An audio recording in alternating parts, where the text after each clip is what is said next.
ਸਤਿ ਸ਼੍ਰੀ ਅਕਾਲ। ਤੁਸੀਂ ਵੇਖ ਰਹੇ ਹੋ ਟੀਵੀ ਪੰਜਾਬ ਤੇ ਮੈਂ ਹਾਂ ਤੁਹਾਡੇ ਨਾਲ ਇੰਦਰਪ੍ਰੀਤ ਕੌਰ ਸੰਗੇੜਾ। ਵੀਕਲੀ ਬੁਲੇਟਿਨ ਵਿੱਚ ਤੁਹਾਡਾ ਸਵਾਗਤ ਹੈ, ਜਿੱਥੇ ਗੱਲਬਾਤ ਉਹਨਾਂ ਖਬਰਾਂ ਦੀ ਕਰਾਂਗੇ ਜਿਹੜੀਆਂ ਹਫ਼ਤਾ ਭਰ ਕੈਨੇਡਾ ਵਿੱਚ ਖਾਸ ਰਹੀਆਂ। ਨਜ਼ਰ ਮਾਰਦੇ ਹਾਂ ਖਬਰਾਂ ਉੱਪਰ। ਕੈਨੇਡਾ ਦੇ ਵੀਜ਼ੇ ਹੋ ਰਹੇ ਰੱਦ, ਕੈਨੇਡਾ ਤੇ ਵੀ ਪੈ ਰਿਹਾ ਅਸਰ। ਕੈਨੇਡਾ ਸਰਕਾਰ ਆਈ ਐਕਸ਼ਨ ਵਿੱਚ, ਯਾਤਰੀਆਂ ਲਈ ਬੁਲਾਈ ਮੀਟਿੰਗ। ਬ੍ਰਿਟਿਸ਼ ਕੋਲੰਬੀਆ ਤੋਂ ਆਈ ਨੌਕਰੀਆਂ ਬਾਰੇ ਚੰਗੀ ਖਬਰ, 14,000 ਨੌਕਰੀਆਂ ਦੀ ਖੁਸ਼ਖਬਰੀ। ਫੈਡਰਲ ਮੁਲਾਜ਼ਮ ਨਹੀਂ ਆਉਣਾ ਚਾਹੁੰਦੇ, ਦਫ਼ਤਰ ਘਰ ਤੋਂ ਹੀ ਕਰਨਾ ਚਾਹੁੰਦੇ ਨੇ ਕੰਮ। ਕੈਨੇਡਾ ਦੇ ਵੀਜ਼ੇ ਕਾਫੀ ਲੋਕਾਂ ਨੂੰ ਨਹੀਂ ਮਿਲ ਰਹੇ, ਜਿਸ ਕਾਰਨ ਉਹ ਪਰੇਸ਼ਾਨ ਹਨ। ਪਰ ਦੂਜੇ ਪਾਸੇ ਇਸ ਦਾ ਅਸਰ ਕੈਨੇਡਾ ਉੱਪਰ ਵੀ ਪੈਂਦਾ ਦਿਖਾਈ ਦੇ ਰਿਹਾ ਹੈ। ਦੱਸ ਦਈਏ ਕਿ ਬਹੁਤ ਸਾਰੇ ਵੀਜ਼ਾ ਅਪਲਾਈ ਕਰਨ ਵਾਲੇ ਇਹ ਦੱਸਦੇ ਹੋਏ ਦਿਖਾਈ ਦੇ ਰਹੇ ਨੇ ਕਿ ਕੈਨੇਡਾ ਦੇ ਜਾਂ ਤਾਂ ਉਹਨਾਂ ਦੇ ਵੀਜ਼ੇ ਰਿਫਿਊਜ਼ ਹੋ ਰਹੇ ਨੇ ਜਾਂ ਫਿਰ ਉਹਨਾਂ ਨੂੰ ਲੰਬਾ ਇੰਤਜ਼ਾਰ ਕਰਨਾ ਪੈ ਰਿਹਾ ਹੈ। ਮੌਜੂਦਾ ਸਮੇਂ ਕੈਨੇਡਾ ਦੇ ਵਿੱਚ ਕਈ ਸਟੂਡੈਂਟ ਵੀਜ਼ਾ ਵੀ ਰਿਫਿਊਜ਼ ਕੀਤੇ ਜਾ ਰਹੇ ਹਨ। ਇਮੀਗ੍ਰੇਸ਼ਨ ਵਿਭਾਗ ਵੱਲੋਂ ਇਹਨਾਂ ਵੀਜ਼ਿਆਂ ਸੰਬੰਧੀ ਜਾਣਕਾਰੀ ਨਹੀਂ ਬਲਕਿ ਬੈਕਲੌਗ ਦੇ ਬਾਰੇ ਲਗਾਤਾਰ ਜ਼ਰੂਰ ਦੱਸਿਆ ਜਾ ਰਿਹਾ ਹੈ। ਦੱਸ ਦਈਏ ਕਿ ਕੈਨੇਡਾ ਉੱਪਰ ਵੀ ਹੁਣ ਇਸ ਦਾ ਅਸਰ ਪੈਂਦਾ ਹੋਇਆ ਦਿਖਾਈ ਦੇ ਰਿਹਾ ਹੈ। ਇਹ ਅਸਰ ਕਿਵੇਂ ਪੈ ਰਿਹਾ ਹੈ, ਕਿਵੇਂ ਕੈਨੇਡਾ ਇਸ ਨਾਲ ਪ੍ਰਭਾਵਿਤ ਹੋ ਰਿਹਾ ਹੈ, ਤੁਹਾਨੂੰ ਇਸ ਖਬਰ ਵਿੱਚ ਦੱਸਾਂਗੇ। ਇਸ ਸਮੇਂ ਕੈਨੇਡਾ ਦਾ ਵੀਜ਼ਾ ਹਾਸਲ ਕਰਨ ਵਾਲਿਆਂ ਨੂੰ ਲੰਬਾ ਇੰਤਜ਼ਾਰ ਕਰਨਾ ਪੈ ਰਿਹਾ ਹੈ। ਵਰਕ ਵੀਜ਼ਾ ਦੀ ਜੇਕਰ ਗੱਲ ਕੀਤੀ ਜਾਵੇ ਤਾਂ ਇਸ ਵਿੱਚ ਵੀ ਕਾਫੀ ਜ਼ਿਆਦਾ ਡੀਲੇ ਨਜ਼ਰ ਆ ਰਿਹਾ ਹੈ, ਜਿਸ ਦਾ ਅਸਰ ਕੈਨੇਡਾ ਦੇ ਬਿਜ਼ਨਸ ਦੇ ਉੱਪਰ ਪੈਂਦਾ ਹੋਇਆ ਦਿਖਾਈ ਦੇ ਰਿਹਾ ਹੈ।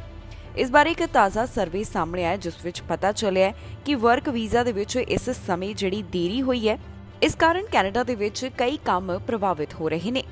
Immigration, refugees and citizenship Canada ਵਾਸਤੇ ਜੋ ਦੇਰੀ ਹੋ ਰਹੀ ਹੈ, ਉਸ ਕਾਰਨ ਕੈਨੇਡਾ ਦੀਆਂ ਕੰਪਨੀਆਂ, ਅਕੈਡਮਿਕ ਇੰਸਟੀਟਿਊਸ਼ਨ ਅਤੇ ਸਰਕਾਰੀ ਫੰਡਡ ਸੰਸਥਾਵਾਂ ਵੀ ਕਾਫੀ ਪ੍ਰਭਾਵਿਤ ਹੋ ਰਹੀਆਂ ਹਨ। ਮੌਜੂਦਾ ਸਮੇਂ ਕੈਨੇਡਾ ਵੱਲੋਂ ਕਈ ਸਟੂਡੈਂਟ ਵੀਜ਼ਾ ਵੀ ਰੱਦ ਕੀਤੇ ਜਾ ਰਹੇ ਨੇ, ਜਿਸ ਕਾਰਨ ਅਕੈਡਮਿਕ ਇੰਸਟੀਟਿਊਟ ਵੀ ਹੁਣ ਪ੍ਰਭਾਵਿਤ ਹੋ ਰਹੇ ਨੇ। ਇਸ ਸਭ ਨੂੰ ਧਿਆਨ ਵਿੱਚ ਰੱਖਦਿਆਂ ਦ ਕੈਨੇਡੀਅਨ ਇੰਪਲੋਈ ਰੀਲੋਕੇਸ਼ਨ ਕੌਂਸਲ ਵੱਲੋਂ ਇੱਕ ਸਰਵੇ ਕਰਵਾਇਆ ਗਿਆ, ਜਿਸ ਵਿੱਚ ਕਾਫੀ ਗੱਲਾਂ ਨਿਕਲ ਕੇ ਸਾਹਮਣੇ ਆਈਆਂ ਨੇ। ਜੂਨ ਤੋਂ ਜੁਲਾਈ ਦੇ ਵਿਚਕਾਰ ਬੈਕਲੌਗ 2.4 ਮਿਲੀਅਨ ਤੋਂ ਵੱਧ ਕੇ 2.7 ਮਿਲੀਅਨ ਹੋ ਗਿਆ, ਜਿਸ ਵਿੱਚ 12% ਦਾ ਵਾਧਾ ਦਰਜ ਕੀਤਾ ਗਿਆ। ਇਸੇ ਵੇਲੇ ਵਿੱਚ ਜੋ ਟੈਂਪਰੇਰੀ ਫੋਰਨ ਵਰਕਰਸ ਦਾ ਬੈਕਲੌਗ ਹੈ, ਉਸ ਵਿੱਚ ਵੀ 21% ਦਾ ਵਾਧਾ ਦਰਜ ਕੀਤਾ ਗਿਆ, ਜੋ ਕਿ 4,08,733 ਅਰਜ਼ੀਆਂ ਤੋਂ 4,93,746 ਅਰਜ਼ੀਆਂ ਉੱਪਰ ਪਹੁੰਚ ਗਿਆ। ਦੱਸ ਦਈਏ ਕਿ 97% ਦੀ ਅੰਤਰਰਾਸ਼ਟਰੀ ਟੈਲੈਂਟ ਨੂੰ ਵਰਕ ਪਰਮਿਟ ਪ੍ਰੋਗਰਾਮਸ ਰਾਹੀਂ ਹਾਇਰ ਕੀਤਾ ਜਾਂਦਾ ਹੈ ਤੇ 53% ਦੀ ਇਕਨੋਮਿਕ ਇਮੀਗ੍ਰੇਸ਼ਨ ਦੇ ਜ਼ਰੀਏ ਹੁੰਦਾ ਹੈ। ਕੈਨੇਡਾ ਦੇ ਕੰਮ ਕਰਨ ਵਾਲੇ ਅਦਾਰਿਆਂ ਵਿੱਚ ਇੰਟਰਨੈਸ਼ਨਲ ਟੈਲੈਂਟ ਦੀ ਕਾਫੀ ਜ਼ਰੂਰਤ ਹੁੰਦੀ ਹੈ, ਪਰ ਹੁਣ ਇਸ ਦਾ ਅਸਰ ਕਾਫੀ ਜ਼ਿਆਦਾ ਦੇਖਣ ਨੂੰ ਮਿਲ ਰਿਹਾ ਹੈ। ਬਹੁਤ ਸਾਰੀਆਂ ਸੰਸਥਾਵਾਂ ਅਤੇ ਅਦਾਰੇ ਅਜਿਹੇ ਵੀ ਹਨ ਜਿਨ੍ਹਾਂ ਵੱਲੋਂ ਆਪਣੇ ਪ੍ਰੋਜੈਕਟ ਜਾਂ ਤਾਂ ਫਿਰ ਅੱਗੇ ਪਾਉਣੇ ਪੈ ਰਹੇ ਨੇ ਜਾਂ ਫਿਰ ਉਹਨਾਂ ਨੂੰ ਰੱਦ ਕਰਨਾ ਪੈ ਰਿਹਾ ਹੈ। ਇਸ ਦਾ ਕਾਰਨ ਹੈ ਪ੍ਰੋਸੈਸਿੰਗ ਵਿੱਚ ਲੱਗ ਰਿਹਾ ਵਾਧੂ ਸਮਾਂ। ਇਮੀਗ੍ਰੇਸ਼ਨ ਮੰਤਰੀ ਦੇ ਮੈਂਡੇਟ ਲੈਟਰ ਵਿੱਚ ਜ਼ਿਕਰ ਕੀਤਾ ਗਿਆ ਕਿ ਜੋ ਅਰਜ਼ੀਆਂ ਦਾ ਪ੍ਰੋਸੈਸਿੰਗ ਸਮਾਂ ਹੈ, ਉਸ ਦੇ ਵਿੱਚ ਹੁਣ ਕਮੀ ਲਿਆਂਦੀ ਜਾਵੇ, ਭਾਵ ਕਿ ਪ੍ਰੋਸੈਸਿੰਗ ਦਾ ਸਮਾਂ ਘੱਟ ਕੀਤਾ ਜਾਵੇ। ਪਰ ਫਿਲਹਾਲ ਇਸ ਨੂੰ ਅਜੇ ਕੁਝ ਸਮਾਂ ਲੱਗ ਸਕਦਾ ਹੈ। ਹਾਲ ਹੀ ਵਿੱਚ ਇਮੀਗ੍ਰੇਸ਼ਨ ਮੰਤਰੀ ਵੱਲੋਂ ਗੱਲ ਕਹੀ ਗਈ ਸੀ ਕਿ ਉਹਨਾਂ ਵੱਲੋਂ ਯਾਨੀ ਕਿ ਉਹਨਾਂ ਦੇ ਵਿਭਾਗ ਵੱਲੋਂ ਕਈ ਤਰ੍ਹਾਂ ਦੇ ਉਪਰਾਲੇ ਕੀਤੇ ਜਾ ਰਹੇ ਨੇ ਤਾਂ ਕਿ ਜਲਦ ਤੋਂ ਜਲਦ ਇਸ ਮੁਸ਼ਕਿਲ ਦਾ ਹੱਲ ਕੱਢਿਆ ਜਾਵੇ। ਹੁਣ ਦੇਖਣਾ ਹੋਵੇਗਾ ਕਿ ਪ੍ਰੋਸੈਸਿੰਗ ਦੇ ਵੱਧ ਲੱਗ ਰਹੇ ਸਮੇਂ ਅਤੇ ਬਾਕੀ ਚੀਜ਼ਾਂ ਵਿੱਚ ਇਮੀਗ੍ਰੇਸ਼ਨ ਵਿਭਾਗ ਵੱਲੋਂ ਕਦੋਂ ਸੁਧਾਰ ਕੀਤਾ ਜਾਂਦਾ ਹੈ, ਪਰ ਉਦੋਂ ਤੱਕ ਬਹੁਤ ਸਾਰੇ ਅਜਿਹੇ ਲੋਕ ਨੇ ਜਿਨ੍ਹਾਂ ਨੂੰ ਆਪਣੇ ਵੀਜ਼ਾ ਨੂੰ ਹਾਸਲ ਕਰਨ ਸੰਬੰਧੀ ਪਰੇਸ਼ਾਨੀ ਦਾ ਸਾਹਮਣਾ ਕਰਨਾ ਪੈ ਰਿਹਾ ਹੈ। ਕੈਨੇਡਾ ਸਰਕਾਰ ਇਸ ਹਫ਼ਤੇ ਐਕਸ਼ਨ ਦੇ ਵਿੱਚ ਦਿਖਾਈ ਦਿੱਤੀ। ਯਾਤਰੀਆਂ ਨੂੰ ਜਿਹੜੀ ਪਰੇਸ਼ਾਨੀ ਹੋ ਰਹੀ ਹੈ, ਉਸ ਸੰਬੰਧੀ ਮੀਟਿੰਗ ਬੁਲਾਈ ਗਈ ਹੈ। ਦੱਸ ਦਈਏ ਕਿ 에ਅਰਪੋਰਟ ਦੇ ਉੱਪਰ ਯਾਤਰੀ ਲਗਾਤਾਰ ਪਰੇਸ਼ਾਨੀ ਬਾਰੇ ਦੱਸਦੇ ਦਿਖਾਈ ਦਿੱਤੇ ਨੇ, ਜਿੱਥੇ ਉਹਨਾਂ ਨੇ ਦੱਸਿਆ ਕਿ ਉਡਾਨਾਂ ਸੰਬੰਧੀ ਉਹਨਾਂ ਨੂੰ ਦੇਰੀ ਦਾ ਸਾਹਮਣਾ ਕਰਨਾ ਪੈ ਰਿਹਾ ਹੈ। 에ਅਰਪੋਰਟ ਦੇ ਉੱਪਰ ਜੋ ਯਾਤਰੀਆਂ ਨੂੰ ਪਰੇਸ਼ਾਨੀ ਆ ਰਹੀ ਹੈ, ਉਸ ਤੋਂ ਬਾਅਦ ਫੈਡਰਲ ਸਰਕਾਰ ਹੁਣ ਐਕਸ਼ਨ ਵਿੱਚ ਨਜ਼ਰ ਆ ਰਹੀ ਹੈ। ਜੀ ਹਾਂ, 에ਅਰਪੋਰਟ ਦੇ ਵਿੱਚ ਜੋ ਦੇਰੀ ਦਾ ਸਾਹਮਣਾ ਕਰਨਾ ਪੈ ਰਿਹਾ, ਉਸ ਨੂੰ ਲੈ ਕੇ ਹਾਊਸ ਟਰਾਂਸਪੋਰਟ ਕਮੇਟੀ ਵੱਲੋਂ ਐਮਰਜੈਂਸੀ ਮੀਟਿੰਗ ਬੁਲਾਈ ਗਈ। ਇਸ ਮੀਟਿੰਗ ਦੇ ਵਿੱਚ ਉਡਾਨਾਂ ਸੰਬੰਧੀ ਚਰਚਾ ਕੀਤੀ ਜਾਏਗੀ। ਇੱਕ, ਜੋ ਉਡਾਨਾਂ ਦੇਰੀ ਨਾਲ ਚੱਲ ਰਹੀਆਂ ਨੇ ਤੇ ਦੂਸਰਾ ਜੋ ਉਡਾਨਾਂ ਰੱਦ ਹੋ ਰਹੀਆਂ ਨੇ, ਇਸ ਨੂੰ ਲੈ ਕੇ ਵਿਚਾਰ ਵਟਾਂਦਰਾ ਮੀਟਿੰਗ ਵਿੱਚ ਕੀਤਾ ਜਾਵੇਗਾ। ਦਰਅਸਲ 에ਅਰਪੋਰਟ ਦੇ ਉੱਪਰ ਯਾਤਰੀਆਂ ਨੂੰ ਇਸ ਸਮੇਂ ਕਾਫੀ ਪਰੇਸ਼ਾਨੀ ਦਾ ਸਾਹਮਣਾ ਕਰਨਾ ਪੈ ਰਿਹਾ ਹੈ। ਜੋ ਇਸ ਸਮੇਂ ਯਾਤਰਾ ਦੀ ਮੰਗ ਹੈ, ਉਸ ਨੂੰ ਧਿਆਨ ਵਿੱਚ ਰੱਖਦਿਆਂ ਯਾਤਰੀਆਂ ਨੂੰ 에ਅਰਪੋਰਟ ਦੇ ਉੱਪਰ ਲੰਬਾ ਇੰਤਜ਼ਾਰ ਕਰਨਾ ਪੈ ਰਿਹਾ ਹੈ। ਬਹੁਤ ਸਾਰੀਆਂ ਉਡਾਨਾਂ ਹੁਣ ਰੱਦ ਵੀ ਹੋ ਰਹੀਆਂ ਨੇ। ਬੈਗੇਜ ਹਾਸਲ ਕਰਨ ਵਿੱਚ ਵੀ ਯਾਤਰੀਆਂ ਨੂੰ ਇੰਤਜ਼ਾਰ ਕਰਨਾ ਪੈ ਰਿਹਾ ਹੈ। ਇਸ ਸਭ ਤੋਂ ਬਾਅਦ ਇਹ ਯਾਤਰੀ ਪਰੇਸ਼ਾਨੀ ਦੇ ਵਿੱਚ ਦਿਖਾਈ ਦੇ ਰਹੇ ਨੇ। Greater Toronto Pearson international airport ਵੱਲੋਂ ਲਗਾਤਾਰ ਇਸ ਮੁੱਦੇ ਨੂੰ ਲੈ ਕੇ ਆਪਣੇ ਵਿਚਾਰ ਸਾਂਝੇ ਕੀਤੇ ਜਾ ਰਹੇ ਨੇ। ਉਹਨਾਂ ਵੱਲੋਂ ਦੱਸਿਆ ਜਾ ਰਿਹਾ ਹੈ ਕਿ ਜਲਦ ਤੋਂ ਜਲਦ ਇਸ ਦਾ ਹੱਲ ਵੀ ਕੱਢਿਆ ਜਾ ਰਿਹਾ ਹੈ। ਪਿਛਲੇ ਹਫ਼ਤੇ ਹੀ ਗ੍ਰੇਟਰ ਟੋਰਾਂਟੋ 에ਅਰਪੋਰਟ ਅਥਾਰਟੀ ਵੱਲੋਂ ਦੱਸਿਆ ਗਿਆ ਸੀ ਕਿ ਹੁਣ ਪਹਿਲਾਂ ਦੇ ਮੁਕਾਬਲੇ ਇਸ ਪਰੇਸ਼ਾਨੀ ਦੇ ਵਿੱਚ ਗਿਰਾਵਟ ਦਰਜ ਕੀਤੀ ਜਾ ਰਹੀ ਹੈ, ਭਾਵ ਕਿ ਘੱਟ ਉਡਾਨਾਂ ਰੱਦ ਹੋਈਆਂ ਤੇ ਘੱਟ ਹੀ ਯਾਤਰੀਆਂ ਨੂੰ ਜ਼ਿਆਦਾ ਸਮਾਂ ਲੱਗਿਆ। ਇਸ ਸਭ ਬਾਰੇ ਟਰਾਂਸਪੋਰਟ ਕੈਨੇਡਾ ਦਾ ਕਹਿਣਾ ਹੈ ਕਿ ਉਹਨਾਂ ਵੱਲੋਂ ਸਰਕਾਰ ਨਾਲ ਇਸ ਮੁੱਦੇ ਨੂੰ ਲੈ ਕੇ ਵਿਚਾਰ ਵਟਾਂਦਰਾ ਕੀਤਾ ਜਾ ਰਿਹਾ ਹੈ ਤਾਂ ਕਿ ਜਲਦ ਤੋਂ ਜਲਦ ਯਾਤਰਾ ਦੀ ਇਸ ਪਰੇਸ਼ਾਨੀ ਦਾ ਹੱਲ ਕੱਢਿਆ ਜਾਵੇ ਤੇ ਯਾਤਰਾ ਸੁਖਾਲੀ ਕੀਤੀ ਜਾਵੇ। ਬ੍ਰਿਟਿਸ਼ ਕੋਲੰਬੀਆ ਤੋਂ ਨੌਕਰੀਆਂ ਬਾਰੇ ਚੰਗੀ ਖਬਰ ਸਾਹਮਣੇ ਆਈ, ਜਿਸ ਦੀ ਜਾਣਕਾਰੀ ਜੌਬਸ ਮਿਨਿਸਟਰ ਰਵੀ ਕਾਲੋ ਵੱਲੋਂ ਦਿੱਤੀ ਗਈ। ਉਹਨਾਂ ਨੇ ਦੱਸਿਆ ਕਿ ਆਰਥਿਕਤਾ ਦੇ ਵਿੱਚ ਇੱਕ ਮਹੀਨੇ ਅੰਦਰ ਹੀ 14,000 ਨਵੀਆਂ ਨੌਕਰੀਆਂ ਸ਼ਾਮਿਲ ਹੋਈਆਂ ਨੇ। ਆਰਥਿਕਤਾ ਦੇ ਬਾਰੇ ਗੱਲ ਕਰਦੇ ਹੋਏ ਰਵੀ ਕਾਲੋ ਦਿਖਾਈ ਦਿੱਤੇ। ਬ੍ਰਿਟਿਸ਼ ਕੋਲੰਬੀਆ ਸੂਬੇ ਤੋਂ ਨੌਕਰੀਆਂ ਬਾਰੇ ਚੰਗੀ ਖਬਰ ਸਾਹਮਣੇ ਆਈ ਹੈ, ਜਿੱਥੇ ਰਵੀ ਕਾਲੋ ਵੱਲੋਂ ਖੁਸ਼ਖਬਰੀ ਸਾਂਝੀ ਕੀਤੀ ਗਈ। ਜੌਬਸ ਮਿਨਿਸਟਰ ਰਵੀ ਕਾਲੋ ਵੱਲੋਂ ਦੱਸਿਆ ਗਿਆ ਕਿ ਸੂਬੇ ਵਿੱਚ 14,000 ਨਵੀਆਂ ਨੌਕਰੀਆਂ ਆਰਥਿਕਤਾ ਵਿੱਚ ਸ਼ਾਮਲ ਹੋਈਆਂ ਨੇ ਤੇ ਬ੍ਰਿਟਿਸ਼ ਕੋਲੰਬੀਆ ਵਿੱਚ ਲਗਾਤਾਰ ਆਰਥਿਕਤਾ ਸੁਧਰਦੀ ਹੋਈ ਦਿਖਾਈ ਦੇ ਰਹੀ ਹੈ। ਜੀ ਹਾਂ, ਬ੍ਰਿਟਿਸ਼ ਕੋਲੰਬੀਆ ਦੇ ਜੌਬਸ ਮਿਨਿਸਟਰ ਰਵੀ ਕਾਲੋ ਦਾ ਕਹਿਣਾ ਹੈ ਕਿ ਜੁਲਾਈ ਮਹੀਨੇ ਦੌਰਾਨ ਬ੍ਰਿਟਿਸ਼ ਕੋਲੰਬੀਆ ਸੂਬੇ ਵਿੱਚ 15,000 ਨੌਕਰੀਆਂ ਵੱਧ ਦਰਜ ਕੀਤੀਆਂ ਗਈਆਂ। ਜੂਨ ਮਹੀਨੇ ਵਿੱਚ ਪ੍ਰੋਵਿੰਸ ਦੀ ਬੇਰੁਜ਼ਗਾਰੀ ਦਰ 4.6% ਦਰਜ ਕੀਤੀ ਗਈ, ਜਿਸ ਤੋਂ ਬਾਅਦ ਜੁਲਾਈ ਵਿੱਚ ਬੇਰੁਜ਼ਗਾਰੀ ਦਰ 4.7% ਦਰਜ ਕੀਤੀ ਗਈ ਹੈ। ਇਸ ਮੌਕੇ ਬੋਲਦਿਆਂ ਰਵੀ ਕਾਲੋ ਨੇ ਕਿਹਾ ਕਿ ਇਹ ਅੰਕੜੇ ਦੱਸਦੇ ਨੇ ਕਿ ਬ੍ਰਿਟਿਸ਼ ਕੋਲੰਬੀਆ ਵੱਲੋਂ ਦੇਸ਼ ਦੀ ਆਰਥਿਕਤਾ ਦੇ ਵਿੱਚ ਵਾਧਾ ਕੀਤਾ ਜਾ ਰਿਹਾ ਹੈ। ਸਟੈਟਿਸਟਿਕਸ ਕੈਨੇਡਾ ਵੱਲੋਂ ਦੱਸ ਦਈਏ ਕਿ ਇਹ ਅੰਕੜੇ ਪੇਸ਼ ਕੀਤੇ ਗਏ, ਜਿੱਥੇ ਉਹਨਾਂ ਦੱਸਿਆ ਕਿ ਜੁਲਾਈ ਮਹੀਨੇ ਦੌਰਾਨ ਕੈਲੋਨਾ ਦੇ ਇਲਾਕੇ ਵਿੱਚ ਬੇਰੁਜ਼ਗਾਰੀ ਦਰ 4% ਤੇ ਦਰਜ ਕੀਤੀ ਗਈ, ਜਦਕਿ ਵੈਨਕੂਵਰ ਵਿੱਚ ਬੇਰੁਜ਼ਗਾਰੀ ਦਰ ਦਾ ਅੰਕੜਾ 5% ਤੋਂ ਘਟ ਕੇ 4.7% ਉੱਪਰ ਪਹੁੰਚ ਗਿਆ। ਇਸ ਤੋਂ ਇਲਾਵਾ ਵਿਕਟੋਰੀਆ ਵਿੱਚ ਬੇਰੁਜ਼ਗਾਰੀ ਦਰ 4.3% ਅਤੇ ਐਪਸਫੋਰਡ ਵਿੱਚ ਇਹ ਅੰਕੜਾ 4.9% ਦਾ ਦਰਜ ਕੀਤਾ ਗਿਆ। ਜ਼ਿਕਰਯੋਗ ਹੈ ਕਿ ਕੋਰੋਨਾ ਪੈਂਡੇਮਿਕ ਦਾ ਅਸਰ ਵੱਖ-ਵੱਖ ਚੀਜ਼ਾਂ ਉੱਪਰ ਪਿਆ। ਇਸ ਦਾ ਅਸਰ ਨੌਕਰੀਆਂ ਉੱਪਰ, ਆਰਥਿਕਤਾ ਉੱਪਰ ਵੀ ਪਿਆ, ਜਿਸ ਕਾਰਨ ਆਰਥਿਕਤਾ ਕਾਫੀ ਜ਼ਿਆਦਾ ਪ੍ਰਭਾਵਿਤ ਹੋਈ ਹੈ। ਸਮੇਂ-ਸਮੇਂ ਤੇ ਸਟੈਟਿਸਟਿਕਸ ਕੈਨੇਡਾ ਵੱਲੋਂ ਜਾਣਕਾਰੀ ਸਾਂਝੀ ਕੀਤੀ ਜਾਂਦੀ ਹੈ, ਜਿੱਥੇ ਉਹਨਾਂ ਵੱਲੋਂ ਦੱਸਿਆ ਜਾਂਦਾ ਹੈ ਕਿ ਹਰ ਮਹੀਨੇ ਆਰਥਿਕਤਾ ਵਿੱਚ ਕਿੰਨਾ ਸੁਧਾਰ ਹੋ ਰਿਹਾ ਹੈ। ਬ੍ਰਿਟਿਸ਼ ਕੋਲੰਬੀਆ ਸੂਬੇ ਤੋਂ ਜਿਹੜੀ ਤਾਜ਼ਾ ਜਾਣਕਾਰੀ ਸਾਹਮਣੇ ਆਈ, ਉਸ ਵਿੱਚ ਪਤਾ ਚੱਲਦਾ ਹੈ ਕਿ ਆਰਥਿਕਤਾ ਵਿੱਚ ਪਹਿਲਾਂ ਦੇ ਮੁਕਾਬਲੇ ਸੁਧਾਰ ਹੋਇਆ ਹੈ ਤੇ ਇਸ ਆਰਥਿਕਤਾ ਵਿੱਚ 14,000 ਨਵੀਆਂ ਨੌਕਰੀਆਂ ਸ਼ਾਮਿਲ ਹੋਈਆਂ ਨੇ। ਫੈਡਰਲ ਮੁਲਾਜ਼ਮ ਦਫ਼ਤਰ ਵਿੱਚ ਨਹੀਂ ਆਉਣਾ ਚਾਹੁੰਦੇ। ਉਹ ਚਾਹੁੰਦੇ ਨੇ ਕਿ ਘਰ ਤੋਂ ਹੀ ਕੰਮ ਕੀਤਾ ਜਾਵੇ। ਦਰਅਸਲ ਕੋਰੋਨਾ ਪੈਂਡੇਮਿਕ ਦੌਰਾਨ ਬਹੁਤ ਸਾਰੇ ਲੋਕ ਘਰ ਵਿੱਚ ਬਹਿ ਕੇ ਹੀ ਕੰਮ ਕਰ ਰਹੇ ਸਨ। ਫੈਡਰਲ ਮੁਲਾਜ਼ਮਾਂ ਵਾਸਤੇ ਵੀ ਕੁਝ ਇਸ ਤਰ੍ਹਾਂ ਦਾ ਹੀ ਐਲਾਨ ਕੀਤਾ ਗਿਆ। ਹੁਣ ਤਾਜ਼ਾ ਇੱਕ ਰਿਪੋਰਟ ਸਾਹਮਣੇ ਆਈ ਹੈ, ਜਿਸ ਵਿੱਚ ਪਤਾ ਚੱਲਿਆ ਕਿ ਫੈਡਰਲ ਮੁਲਾਜ਼ਮ ਚਾਹੁੰਦੇ ਨੇ ਕਿ ਉਹ ਘਰ ਤੋਂ ਹੀ ਕੰਮ ਜਾਰੀ ਰੱਖਣ। ਬਹੁਤ ਸਾਰੇ ਫੈਡਰਲ ਮੁਲਾਜ਼ਮ ਅਜਿਹੇ ਨੇ ਜਿਹੜੇ ਦਫ਼ਤਰ ਵਿੱਚ ਆ ਕੇ ਕੰਮ ਨਹੀਂ ਕਰਨਾ ਚਾਹੁੰਦੇ, ਕਿਉਂਕਿ ਉਹ ਅਜਿਹਾ ਕਰਨ ਤੋਂ ਝਿਜਕ ਰਹੇ ਨੇ। ਸਰਕਾਰੀ ਮੁਲਾਜ਼ਮਾਂ ਦੀ ਇੱਕ ਯੂਨੀਅਨ ਦੇ 60% ਮੈਂਬਰਸ ਵੱਲੋਂ ਦੱਸਿਆ ਗਿਆ ਕਿ ਉਹ ਘਰ ਤੋਂ ਕੰਮ ਜਾਰੀ ਰੱਖਣਾ ਚਾਹੁੰਦੇ ਨੇ ਤੇ ਉਹ ਵਾਪਸ ਦਫ਼ਤਰ ਵਿੱਚ ਆ ਕੇ ਕੰਮ ਨਹੀਂ ਕਰਨਾ ਚਾਹੁੰਦੇ। ਦਰਅਸਲ ਕੋਰੋਨਾ ਪੈਂਡੇਮਿਕ ਨੇ ਕਾਫੀ ਚੀਜ਼ਾਂ ਨੂੰ ਬਦਲ ਦਿੱਤਾ। 2 ਸਾਲ ਤੱਕ ਘਰਾਂ ਤੋਂ ਕੰਮ ਕਰਨ ਦੇ ਬਾਅਦ ਹੁਣ ਬਹੁਤ ਸਾਰੇ ਫੈਡਰਲ ਮੁਲਾਜ਼ਮ ਅਜਿਹੇ ਨੇ ਜਿਹੜੇ ਮੁੜ ਦਫ਼ਤਰ ਵਿੱਚ ਆ ਕੇ ਕੰਮ ਕਰਨ ਵਿੱਚ ਝਿਜਕ ਮਹਿਸੂਸ ਕਰ ਰਹੇ ਹਨ। ਆਨਲਾਈਨ ਫਾਰਮਸ ਉੱਪਰ ਸਰਕਾਰੀ ਮੁਲਾਜ਼ਮ ਦਫ਼ਤਰਾਂ ਨੂੰ ਵਾਪਸੀ ਦੀਆਂ ਸੰਭਾਵਨਾਵਾਂ ਅਤੇ ਆਪਣੇ ਅਦਾਰਿਆਂ ਦੇ ਹਾਈਬ੍ਰਿਡ ਪਲਾਨ ਦੀ ਤੁਲਨਾ ਕਰ ਰਹੇ ਨੇ। ਹੈਲਥ ਕੈਨੇਡਾ ਦੇ ਮੈਨੇਜਰ ਵੱਲੋਂ ਕਿਹਾ ਗਿਆ ਕਿ ਉਹ ਆਪਣੇ ਮੁਲਾਜ਼ਮਾਂ ਨੂੰ ਦਫ਼ਤਰ ਵਿੱਚ ਆ ਕੇ ਕੰਮ ਕਰਨ ਲਈ ਕਹਿ ਰਹੇ ਨੇ ਤਾਂ ਕਿ ਨਾਲ ਪੈਂਦੇ ਸਬਵੇ ਰੈਸਟੋਰੈਂਟ ਵਿੱਚ ਕੰਮ ਕਰਨ ਵਾਲੇ ਮੁਲਾਜ਼ਮਾਂ ਦੇ ਘੰਟੇ ਵੱਧ ਸਕਣ। ਹੁਣ ਇਸ ਸਭ ਤੋਂ ਬਾਅਦ ਪਬਲਿਕ ਸਰਵਿਸ ਯੂਨੀਅਨ ਦਾ ਕਹਿਣਾ ਹੈ ਕਿ ਕੁਝ ਕੰਮ ਕਰਨ ਵਾਲੇ ਸਰਕਾਰੀ ਦਫ਼ਤਰਾਂ ਵਿੱਚ ਜਾ ਕੇ ਕੰਮ ਕਰਨਾ ਚਾਹੁੰਦੇ ਨੇ ਜਾਂ ਉਹ ਹਾਈਬ੍ਰਿਡ ਪਲਾਨ ਤੋਂ ਖੁਸ਼ ਹਨ, ਪਰ ਜ਼ਿਆਦਾਤਰ ਮੁਲਾਜ਼ਮ ਘਰ ਤੋਂ ਹੀ ਕੰਮ ਜਾਰੀ ਰੱਖਣਾ ਚਾਹੁੰਦੇ ਨੇ ਕਿਉਂਕਿ ਮੌਜੂਦਾ ਸਮੇਂ ਕੈਨੇਡਾ ਵਿੱਚ ਕੋਰੋਨਾ ਵਾਇਰਸ ਦੀ 7ਵੀਂ ਲਹਿਰ ਚੱਲ ਰਹੀ ਹੈ। ਕਰੀਬ 70,000 ਵਰਕਰਸ, ਜਿਸ ਵਿੱਚ ਵਿਗਿਆਨਕ ਅਤੇ ਕੰਪਿਊਟਰ ਮਾਹਿਰ ਸ਼ਾਮਿਲ ਹਨ, ਇਹਨਾਂ ਦੀ ਨੁਮਾਇੰਦਗੀ ਕਰਨ ਵਾਲੀ ਸੰਸਥਾ professional institute of the public services of Canada ਦੇ ਪ੍ਰੈਜ਼ੀਡੈਂਟ ਵੱਲੋਂ ਕਿਹਾ ਗਿਆ ਕਿ ਉਹਨਾਂ ਨੇ ਆਪਣੇ ਮੈਂਬਰਸ ਦਾ ਸਰਵੇਖਣ ਕੀਤਾ, ਜੋ ਦੱਸਦਾ ਹੈ ਕਿ 60% ਮੁਲਾਜ਼ਮ ਘਰ ਤੋਂ ਹੀ ਕੰਮ ਕਰਨਾ ਚਾਹੁੰਦੇ ਨੇ, 25% ਹਾਈਬ੍ਰਿਡ ਤਰੀਕੇ ਰਾਹੀਂ ਕੰਮ ਕਰਨਾ ਚਾਹੁੰਦੇ ਨੇ ਤੇ 10% ਮੁਲਾਜ਼ਮ ਫੁੱਲ ਟਾਈਮ ਦਫ਼ਤਰ ਆ ਕੇ ਕੰਮ ਕਰਨ ਵਿੱਚ ਰੁਚੀ ਰੱਖਦੇ ਨੇ। ਇਸ ਤੋਂ ਇਲਾਵਾ ਟ੍ਰੈਜ਼ਰੀ ਬੋਰਡ ਦੀ ਪ੍ਰੈਜ਼ੀਡੈਂਟ ਵੱਲੋਂ ਜਾਣਕਾਰੀ ਦਿੱਤੀ ਗਈ ਹੈ ਕਿ ਉਹਨਾਂ ਵੱਲੋਂ ਹਾਈਬ੍ਰਿਡ ਤਰੀਕੇ ਨਾਲ ਹੀ ਕੰਮ ਜਾਰੀ ਰੱਖਿਆ ਜਾਵੇਗਾ। ਮੌਜੂਦਾ ਹਾਲਾਤਾਂ ਵਿੱਚ ਅਲੱਗ-ਅਲੱਗ ਫੈਡਰਲ ਵਿਭਾਗਾਂ ਦੇ ਵੱਖ-ਵੱਖ ਪਲਾਨ ਨਜ਼ਰ ਆ ਰਹੇ ਨੇ, ਜਿਨ੍ਹਾਂ ਵਿੱਚੋਂ ਕੁਝ ਆਨਲਾਈਨ ਤਰੀਕੇ ਕੰਮ ਜਾਰੀ ਰੱਖਣਾ ਚਾਹੁੰਦੇ ਨੇ, ਭਾਵ ਕਿ ਉਹ ਘਰ ਤੋਂ ਹੀ ਕੰਮ ਕਰਕੇ ਖੁਸ਼ ਨੇ, ਜਦਕਿ ਕਈ ਚਾਹੁੰਦੇ ਨੇ ਕਿ ਉਹ ਦਫ਼ਤਰ ਵਿੱਚ ਵਾਪਸੀ ਕਰਨ।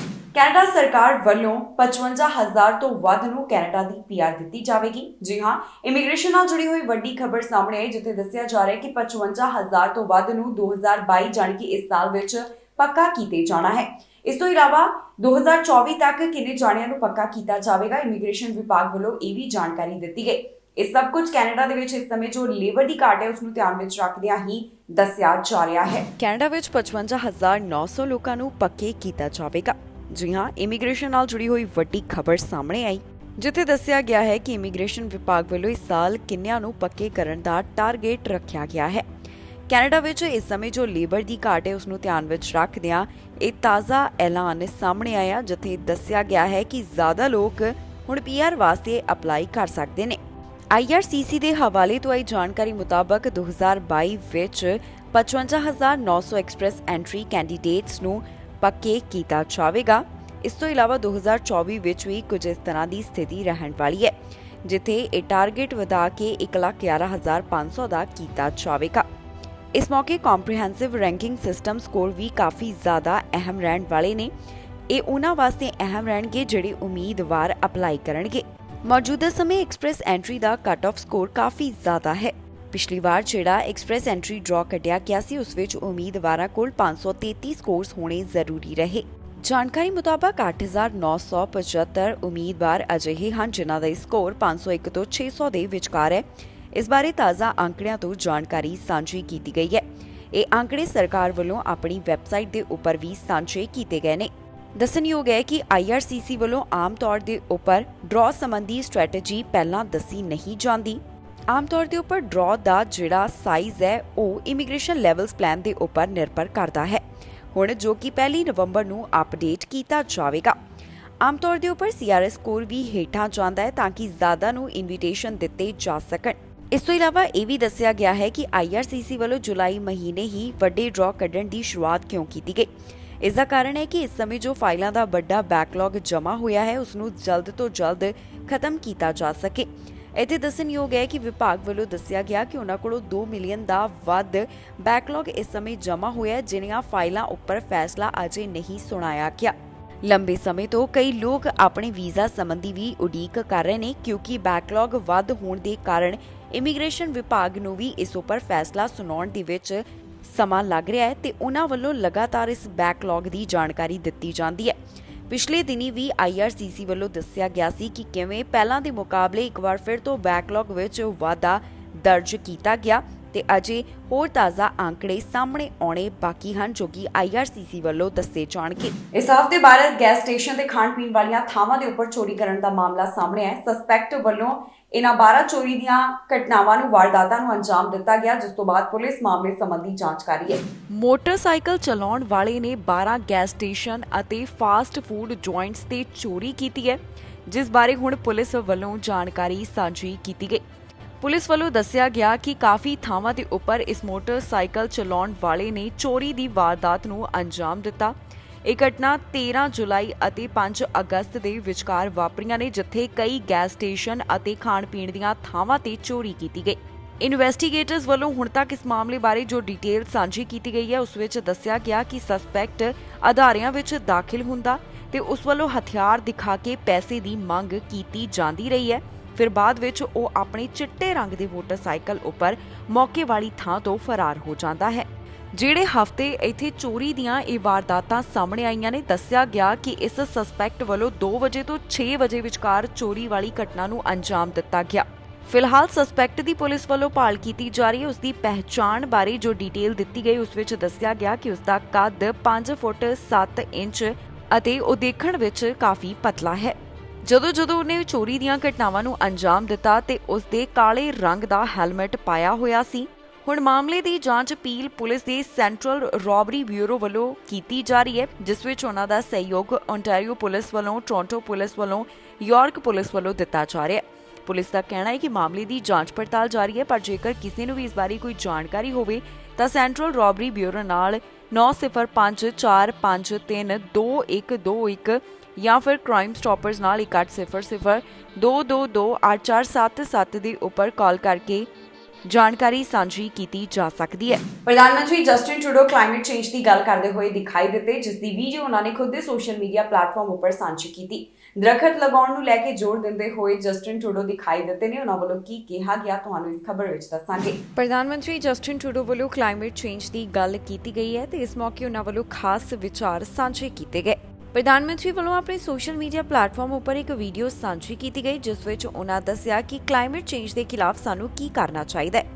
ਪ੍ਰਧਾਨ ਮੰਤਰੀ ਵੱਧ ਤੋਂ ਵੱਧ ਰੁੱਖ ਲਗਾਉਣ ਦੀ ਗੱਲ ਕਰਦੇ ਹੋਏ ਦਿਖਾਈ ਦਿੱਤੇ, ਜਿੱਥੇ ਉਹਨਾਂ ਵੱਲੋਂ ਕਿਹਾ ਗਿਆ ਕਿ ਅਸੀਂ 2 ਬਿਲੀਅਨ ਦਰਖਤ ਲਗਾਵਾਂਗੇ। ਇਸ ਮੌਕੇ ਤੇ ਜਸਟਿਨ ਟਰੂਡੋ ਵੱਲੋਂ ਹੋਰ ਕਿਹੜੀਆਂ ਗੱਲਾਂ ਦੀ ਸਾਂਝ ਪਾਈ ਗਈ, ਆਓ ਤੁਹਾਨੂੰ ਸੁਣਾਉਂਦੇ ਹਾਂ ਉਹਨਾਂ ਦੀ ਹੀ ਜ਼ੁਬਾਨੀ। 2 billion trees. You've probably heard us share that number before. It's part of our plan for a clean, green future. That's because trees capture carbon pollution. But in order for trees to contribute to our fight against climate change, we need a lot of them, a lot more of them. So here's how we're doing it.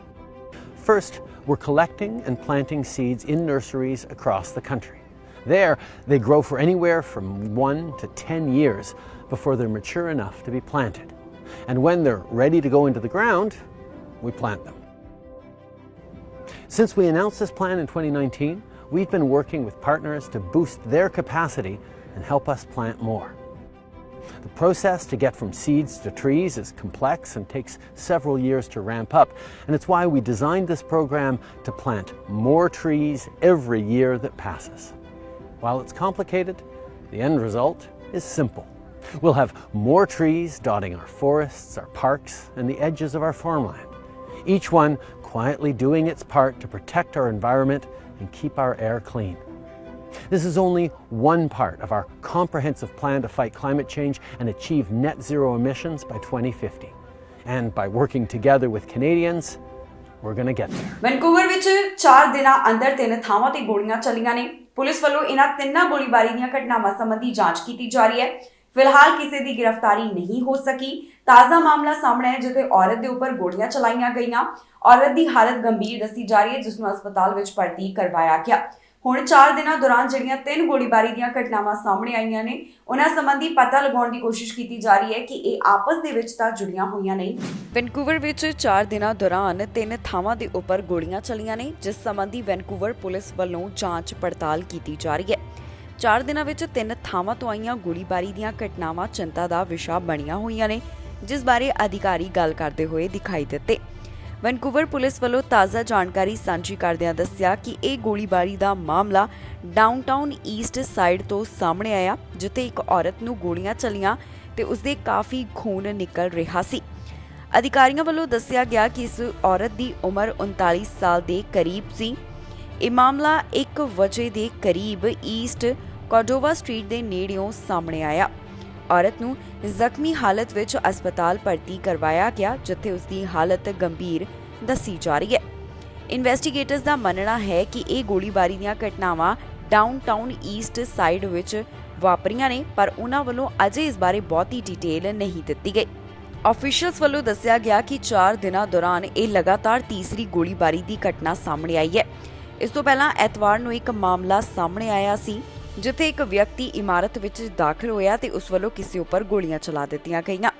ਪੀੜਤ ਦੀ ਪਹਿਚਾਣ 34 ਸਾਲ ਦੀ ਵਿਅਕਤੀ ਦੇ ਤੌਰ ਤੇ ਦੱਸੀ ਗਈ, ਪਰ ਉਸ ਦਾ ਨਾਮ ਸਾਂਝਾ ਨਹੀਂ ਕੀਤਾ ਗਿਆ। ਇਸ ਤੋਂ ਬਾਅਦ ਮੰਗਲਵਾਰ ਨੂੰ ਇੱਕ ਅਜਿਹਾ ਮਾਮਲਾ ਸਾਹਮਣੇ ਆਇਆ, ਜਿੱਥੇ ਕਮਰਸ਼ੀਅਲ ਡਰਾਈਵ ਅਤੇ ਗ੍ਰੇਵਲੇ ਸਟਰੀਟ ਦੇ ਨੇੜੇ ਇੱਕ 38 ਸਾਲ ਦੇ ਵਿਅਕਤੀ ਨੂੰ ਗੋਲੀ ਮਾਰੀ ਗਈ। ਇਸ ਵਿਅਕਤੀ ਦੀ ਹਾਲਤ ਸਥਿਰ ਦੱਸੀ ਜਾ ਰਹੀ ਹੈ। ਵੈਨਕੂਵਰ ਪੁਲਿਸ ਵੱਲੋਂ ਅਜੇ ਤੱਕ ਇਹ ਪਤਾ ਲਗਾਉਣ ਦੀ ਕੋਸ਼ਿਸ਼ ਕੀਤੀ ਜਾ ਰਹੀ ਹੈ ਕਿ ਇਹ ਗੋਲੀਬਾਰੀ ਦੀਆਂ ਘਟਨਾ ਆਪਸ ਵਿੱਚ ਜੁੜੀਆਂ ਹੋਈਆਂ ਤਾਂ ਨਹੀਂ। ਉਹਨਾਂ ਵੱਲੋਂ ਇਹਨਾਂ 3 ਘਟਨਾਵਾਂ ਦੇ ਸੰਬੰਧੀ ਅਜੇ ਤੱਕ ਕਿਸੇ ਸਸਪੈਕਟ ਨੂੰ ਹਿਰਾਸਤ ਵਿੱਚ ਨਹੀਂ ਲਿਆ ਗਿਆ। ਪੁਲਿਸ ਇਹਨਾਂ ਮਾਮਲਿਆਂ ਦੀ ਜਾਂਚ ਕਰ ਰਹੀ ਹੈ। ਵੈਨਕੂਵਰ ਪੁਲਿਸ ਡਿਪਾਰਟਮੈਂਟ ਦਾ ਕਹਿਣਾ ਹੈ ਕਿ ਜੇਕਰ ਕਿਸੇ ਨੂੰ ਵੀ ਇਸ ਬਾਰੇ ਕੋਈ ਜਾਣਕਾਰੀ ਹੋਵੇ ਤਾਂ 6047172541 ਦੇ ਉੱਪਰ ਕਾਲ ਕਰਕੇ ਪੁਲਿਸ ਨਾਲ ਜਾਣਕਾਰੀ ਸਾਂਝੀ ਕੀਤੀ ਜਾ ਸਕਦੀ ਹੈ। ਫਿਲਹਾਲ ਇਹਨਾਂ ਤਿੰਨਾਂ ਮਾਮਲਿਆਂ ਸੰਬੰਧੀ ਜਾਂਚ ਪੜਤਾਲ ਜਾਰੀ ਹੈ। ਐਨਡੀਪੀ ਲੀਡਰ ਜਗਮੀਤ ਸਿੰਘ ਅਕਸਰ ਹੀ ਆਪਣੀ ਧੀ ਦੇ ਨਾਲ ਕੁਝ ਖਾਸ ਤੇ ਪਿਆਰੀਆਂ ਵੀਡੀਓ ਸਾਂਝੀਆਂ ਕਰਦੇ ਰਹਿੰਦੇ ਨੇ। ਇਸ ਹਫਤੇ ਵੀ ਉਹਨਾਂ ਵੱਲੋਂ ਅਜਿਹਾ ਕੀਤਾ ਗਿਆ। ਇੰਸਟਾਗ੍ਰਾਮ ਦੇ ਉੱਪਰ ਉਹਨਾਂ ਨੇ ਵੀਡੀਓ ਸਾਂਝੀ ਕੀਤੀ ਜਿਸ ਵਿੱਚ ਆਪਣੀ ਧੀ ਨੂੰ ਉਹ ਤਬਲਾ ਸਿਖਾਉਂਦੇ ਹੋਏ ਦਿਖਾਈ ਦਿੱਤੇ।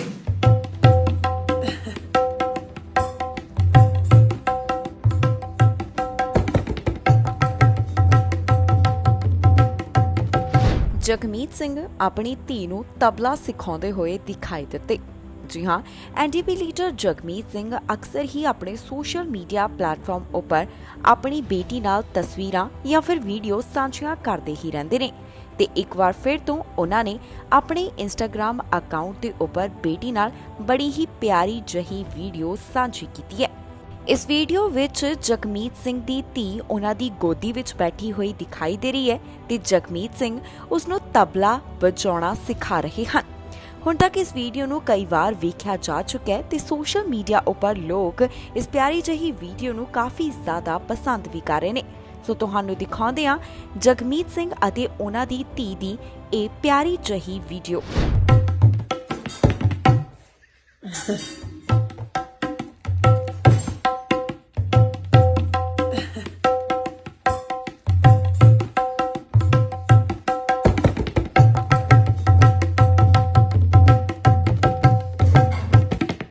ਸਕੂਲਾਂ ਵੱਲੋਂ ਵੱਡੀ ਰਾਹਤ ਦਾ ਐਲਾਨ ਕੀਤਾ ਗਿਆ। ਜਾਣਕਾਰੀ ਇਸ ਹਫਤੇ ਓਨਟਾਰੀਓ ਤੋਂ ਸਾਹਮਣੇ ਆਈ ਜਿੱਥੇ ਦੱਸਿਆ ਗਿਆ ਕਿ ਹੁਣ ਬੱਚਿਆਂ ਵਾਸਤੇ ਮਾਸਕ ਪਾਉਣਾ ਲਾਜ਼ਮੀ ਨਹੀਂ ਹੋਵੇਗਾ। ਅਗਲੇ ਸਾਲ ਦੇ ਵਾਸਤੇ ਇਹ ਜਾਣਕਾਰੀ ਐਜੂਕੇਸ਼ਨ ਮਿਨਿਸਟਰ ਵੱਲੋਂ ਦਿੱਤੀ ਗਈ। ਮਾਸਕ ਸੰਬੰਧੀ ਓਨਟਾਰੀਓ ਤੋਂ ਖਾਸ ਜਾਣਕਾਰੀ ਸਾਹਮਣੇ ਆਈ ਜਿੱਥੇ ਸਿੱਖਿਆ ਮੰਤਰੀ ਵੱਲੋਂ ਦੱਸਿਆ ਗਿਆ ਹੈ ਕਿ ਅਗਲੇ ਸਾਲ ਓਨਟਾਰੀਓ ਦੀਆਂ ਕਲਾਸਾਂ ਵਿੱਚ ਮਾਸਕ ਪਾਉਣਾ ਲਾਜ਼ਮੀ ਨਹੀਂ ਹੋਵੇਗਾ।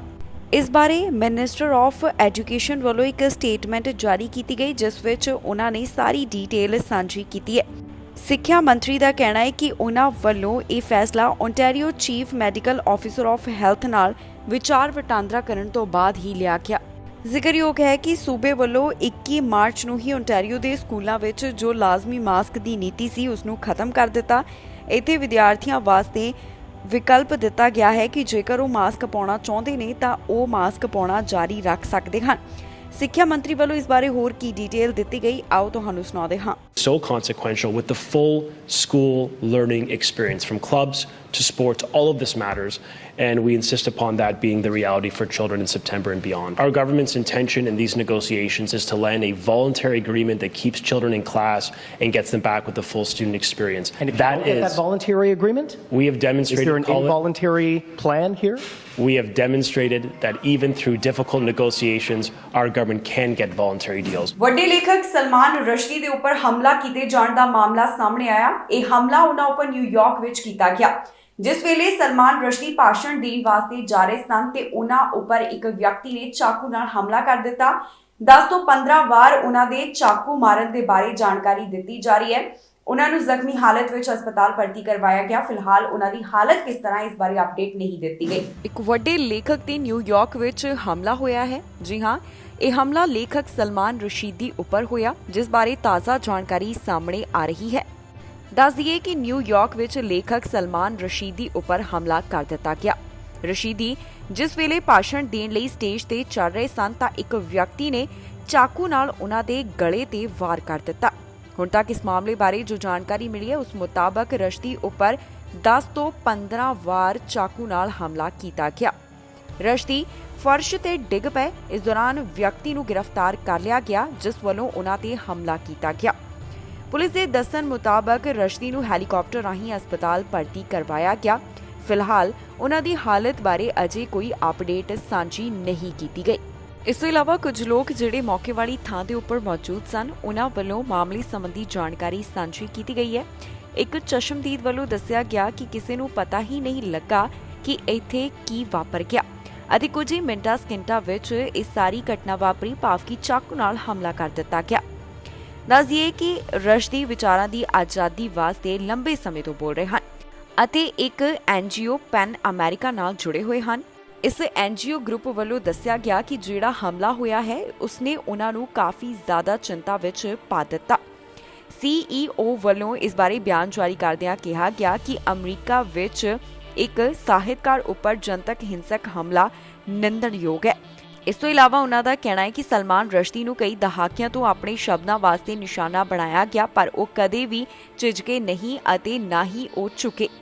ਦੱਸ ਦਈਏ ਕਿ ਉਹਨਾਂ ਨੂੰ ਕਾਫੀ ਲੰਬੇ ਸਮੇਂ ਤੋਂ ਮੌਤ ਦੀਆਂ ਧਮਕੀਆਂ ਦਿੱਤੀਆਂ ਜਾ ਰਹੀਆਂ ਸਨ। ਰਸ਼ਦੀ ਦੀ 1988 ਵਿੱਚ ਜਿਹੜੀ ਕਿਤਾਬ ਆਈ ਉਸ ਨੂੰ ਬਹੁਤ ਸਾਰੇ ਮੁਸਲਮਾਨਾਂ ਦੁਆਰਾ ਨਿੰਦਿਆ ਗਿਆ। ਦੁਨੀਆ ਭਰ ਵਿੱਚ ਉਹਨਾਂ ਦੇ ਖਿਲਾਫ ਕਈ ਪ੍ਰਦਰਸ਼ਨ ਵੀ ਕੀਤੇ ਗਏ ਸਨ।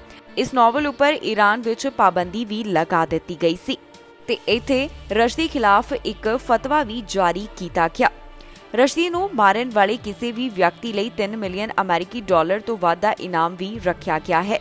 ਰਸ਼ਦੀ ਨੂੰ ਜੋ ਜਾਨੋਂ ਮਾਰਨ ਦੀਆਂ ਧਮਕੀਆਂ ਮਿਲ ਰਹੀਆਂ ਸਨ, ਉਸੇ ਦੌਰਾਨ ਰਸ਼ਦੀ ਨੂੰ ਬ੍ਰਿਟਿਸ਼ ਸਰਕਾਰ ਦੇ ਇੱਕ ਸੁਰੱਖਿਆ ਪ੍ਰੋਗਰਾਮ ਅਧੀਨ ਸੁਰੱਖਿਆ ਲੈਣੀ ਪਈ। ਇਸ ਦੇ ਨਾਲ ਹੀ ਜਾਂਦੇ ਇੱਕ ਵਾਰ ਫਿਰ ਤੋਂ ਨਜ਼ਰ ਮਾਰਦੇ ਹਾਂ ਹੈਡਲਾਈਨਸ ਤੇ। ਕੈਨੇਡਾ ਦੇ ਵੀਜ਼ੇ ਹੋ ਰਹੇ ਰੱਦ, ਕੈਨੇਡਾ ਤੇ ਵੀ ਪੈ ਰਿਹਾ ਅਸਰ। ਕੈਨੇਡਾ ਸਰਕਾਰ ਆਈ ਐਕਸ਼ਨ ਵਿੱਚ, ਯਾਤਰੀਆਂ ਲਈ ਬੁਲਾਈ ਮੀਟਿੰਗ। ਬ੍ਰਿਟਿਸ਼ ਕੋਲੰਬੀਆ ਤੋਂ ਆਈ ਨੌਕਰੀਆਂ ਬਾਰੇ ਚੰਗੀ ਖਬਰ, 14,000 ਨੌਕਰੀਆਂ ਦੀ ਖੁਸ਼ਖਬਰੀ। ਫੈਡਰਲ ਮੁਲਾਜ਼ਮ ਨਹੀਂ ਆਉਣਾ ਚਾਹੁੰਦੇ ਦਫ਼ਤਰ, ਘਰ ਤੋਂ ਹੀ ਕਰਨਾ ਚਾਹੁੰਦੇ ਨੇ ਕੰਮ। ਖਬਰਾਂ ਦੇ ਇਸ ਬੁਲੇਟਿਨ ਵਿੱਚ ਨਹੀਂ। ਫਿਲਹਾਲ ਮੈਨੂੰ ਇੰਦਰਪ੍ਰੀਤ ਕੌਰ ਸੰਗੇੜਾ ਨੂੰ ਦਿਓ ਇਜਾਜ਼ਤ ਤੇ ਤੁਸੀਂ ਵੇਖਦੇ ਰਹੋ ਟੀਵੀ ਪੰਜਾਬ।